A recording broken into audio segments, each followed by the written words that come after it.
Hey, you can't sleep here. This is private property. I'm not sleeping. I'm waiting for my daughter. She's inside that building.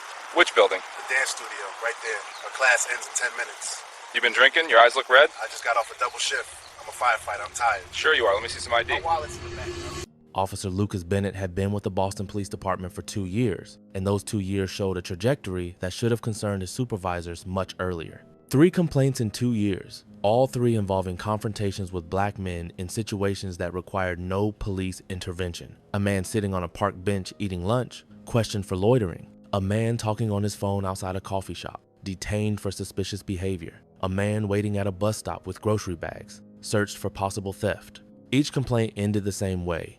Verbal counseling that Bennett acknowledged but never internalized. One Saturday evening in Boston, his inability to see black men as people simply existing in public spaces collided with someone whose job involved running into burning buildings to save lives, and that collision would end Bennett's career before it really started, cost the city $1,600,000, and expose how departments keep officers who show problematic patterns from day one. A black man in his late 30s, Marcus Webb, was sitting on a curb near his car, waiting for his 8-year-old daughter to finish her ballet class. His body heavy from exhaustion after working a double shift at the fire station. No crime, no disturbance, no violation. Just a father waiting to pick up his child. But Officer Bennett saw him through a lens so narrow that a tired man sitting on a public curb registered as suspicious activity couldn't process that someone might have a legitimate reason to be exactly where they were, and couldn't imagine that the person he was about to confront saved lives for a living, while Bennett was creating problems where none existed.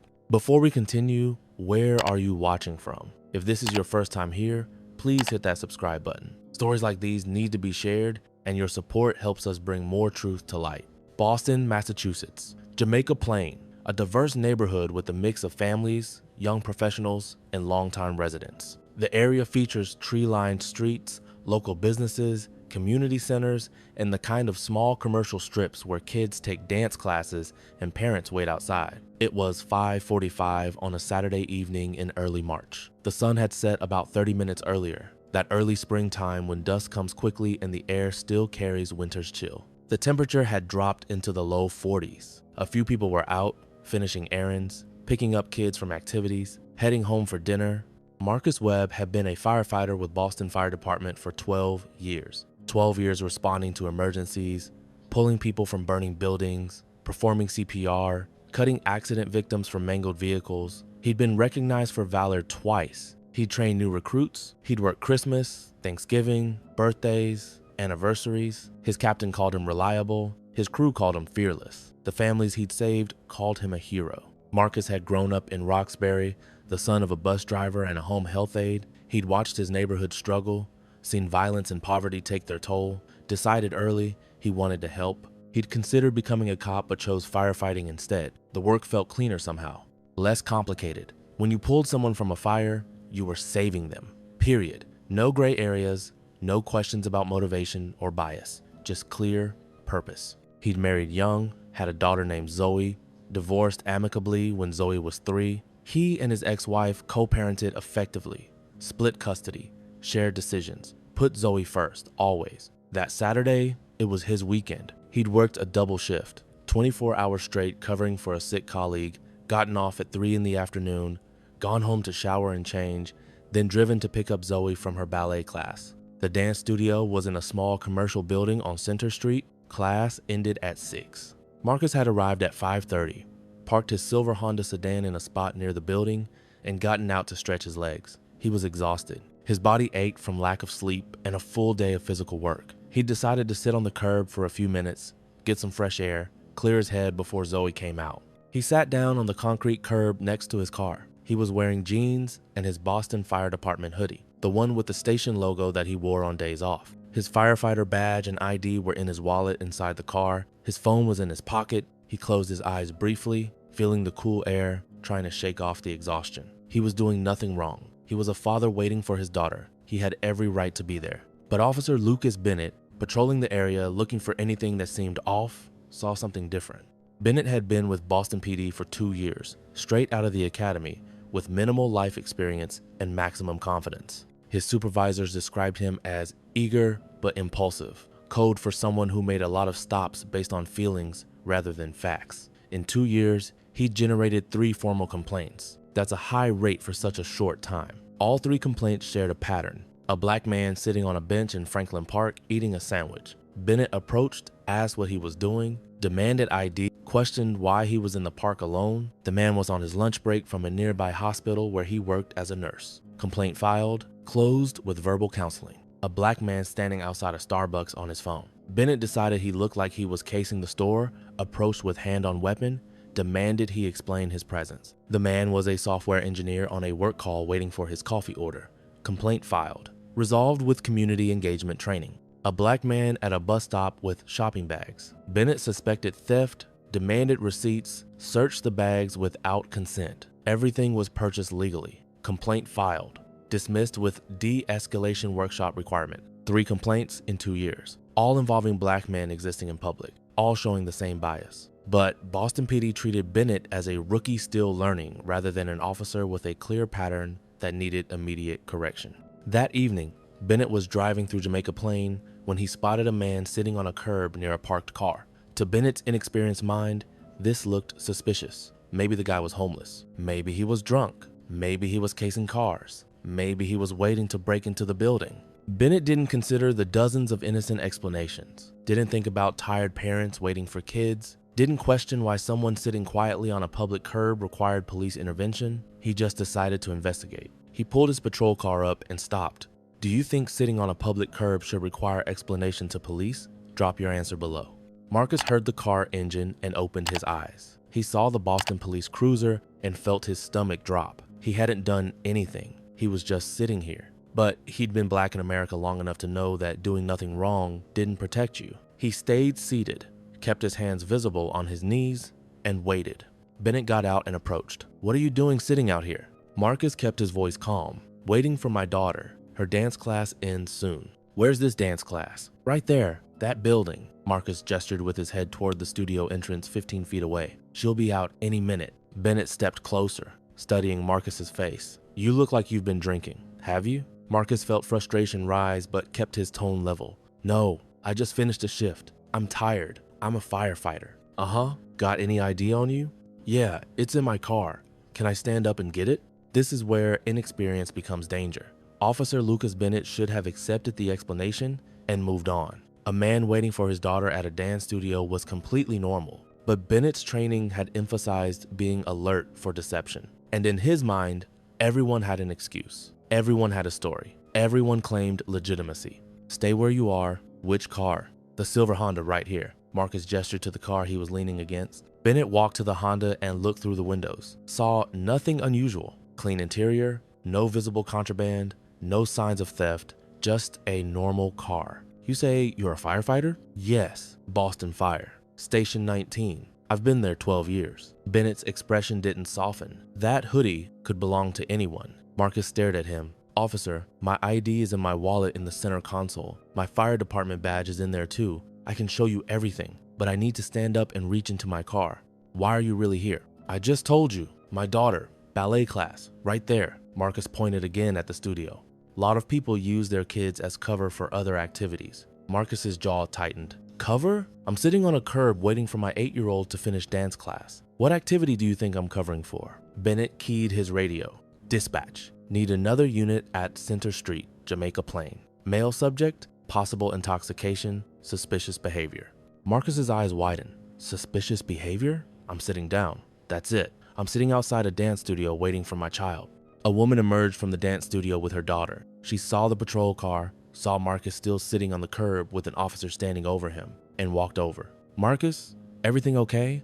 Marcus turned his head slightly. Hey Denise, I'm fine. This officer seems concerned that I'm sitting here. Denise, another parent whose daughter was in Zoe's class, looked at Bennett with confusion. Concerned? Marcus picks up Zoe every other Saturday. He's always here. He's her dad. Bennett's tone was defensive. Ma'am, I need you to step back. But I'm telling you he's supposed to be here. He's not doing anything wrong. He's just waiting for his daughter. Ma'am, this is police business. Police business? A firefighter picking up his daughter is police business? Another patrol car arrived within 3 minutes. Officer Sarah Kim stepped out. an 8-year veteran who'd worked with Bennett before and recognized his tendency to create problems from nothing. She approached and immediately saw the issue: a man sitting on a curb near his car, a parking area outside a dance studio. No signs of intoxication, no signs of danger, just another Lucas Bennett special. Bennett, what's happening? Subject sitting on curb, claims he's waiting for his daughter, seems intoxicated. Kim looked at Marcus,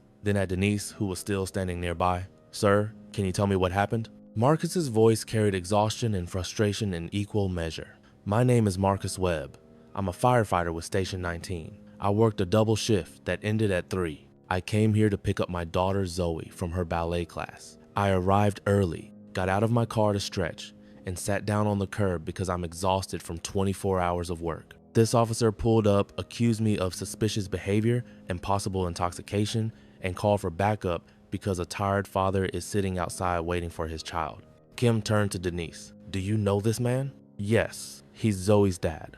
He picks her up every other Saturday. He's been doing it for 2 years. There's absolutely nothing suspicious about him being here. He's a firefighter.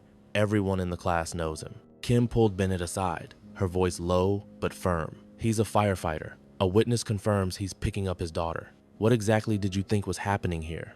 He was sitting on a curb looking suspicious. Sitting on a curb looks suspicious? Bennett, this is your 3rd complaint in 2 years, all 3 involving black men doing completely normal things. Do you see the pattern? I was being thorough. You were profiling. There's a difference. The dance studio door opened and a group of little girls in leotards and tights emerged. One of them, Zoe, spotted Marcus and started running over. Then she saw the police cars and stopped, her face filled with fear. Daddy, Marcus's heart broke. I'm okay, sweetheart.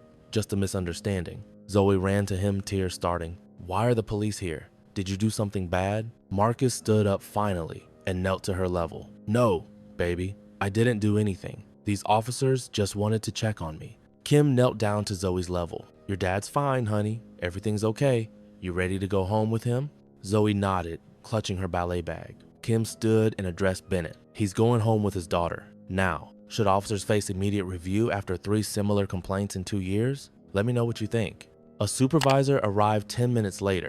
Lieutenant Frank Morrison, a 19-year veteran who'd reviewed Bennett's complaint file twice already. He spoke with Kim, with Denise, with the dance studio owner who'd come outside, and with Marcus while Zoe sat in the car. Then he turned to Bennett with an expression of finality. Radio and badge. Administrative leave pending investigation.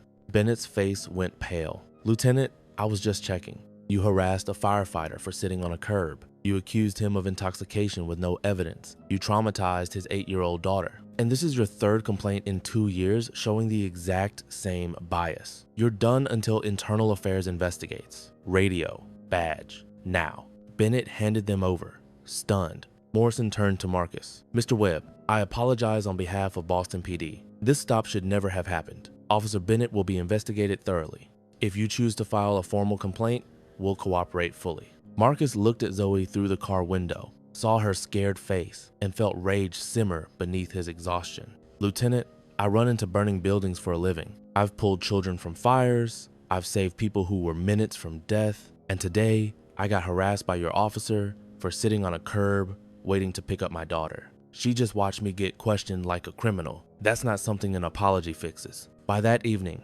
Marcus had contacted the firefighters union, who immediately connected him with legal counsel. By Monday, the story was in the Boston Globe. Firefighter detained while waiting for daughter at dance class. BFD member questioned by police outside studio. Officer's 3rd complaint in 2 years involved stopping black man doing nothing wrong. The response was immediate. The fire department stood behind Marcus publicly. The police commissioner called him personally. Fellow firefighters shared their own experiences with Bennett and other officers. Parents from the dance studio wrote letters supporting Marcus. Marcus filed a lawsuit 4 weeks later, naming Officer Lucas Bennett, his training officer who'd signed off on him despite early warning signs, and Boston PD. The allegations were direct. Racial profiling and discrimination, unlawful detention, harassment, false accusation, violation of 4th Amendment rights, intentional infliction of emotional distress on a minor, failure to properly train and supervise an officer showing clear bias pattern. The complaint included Bennett's record, 3 complaints in 2 years, all involving black men in normal situations, all dismissed with minimal consequences. Boston's city attorneys reviewed the case. Witness statements supported Marcus. The dance studio owner confirmed his regular presence. Bennett's complaint pattern showed obvious bias. Bennett had no legal basis for the stop. The city settled 14 months later, $1,600,000 paid to Marcus Webb. A substantial settlement for what appeared to be a minor stop, but reflected the trauma to his daughter and the pattern of harassment. Officer Lucas Bennett was terminated 9 weeks after the incident. The termination letter was clear. Officer Bennett engaged in racial profiling of a firefighter outside a dance studio. He detained Mr. Webb without reasonable suspicion. He accused him of intoxication without evidence. He created a traumatic experience for an 8-year-old child. His pattern of similar conduct, documented through 3 complaints in 2 years, demonstrates unsuitability for continued employment. Termination immediate. Bennett's name entered the National Decertification Index. His 2-year law enforcement career ended. Bennett did not appeal. His attorney advised that fighting termination for traumatizing a firefighter's child while the firefighter waited outside was unwinnable. Bennett released no statement. Marcus testified at a Boston City Council hearing on police training. "I'm a firefighter. When I get the call, I respond. I don't look at someone's race or neighborhood before deciding if they're worth saving. I just go. I run in while others run out. That's my job." And Officer Bennett saw me sitting on a curb and decided I was a criminal. He scared my daughter. He made her think her father had done something wrong. Zoe asked me that night if police were going to take me away. She's 8 years old. She shouldn't have to think about that.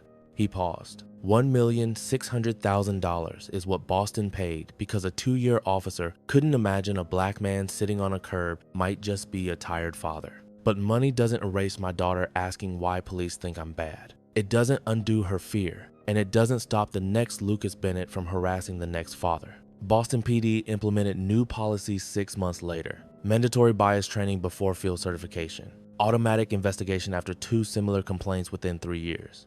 Real-time supervisor review of all stops involving accusations of suspicious behavior.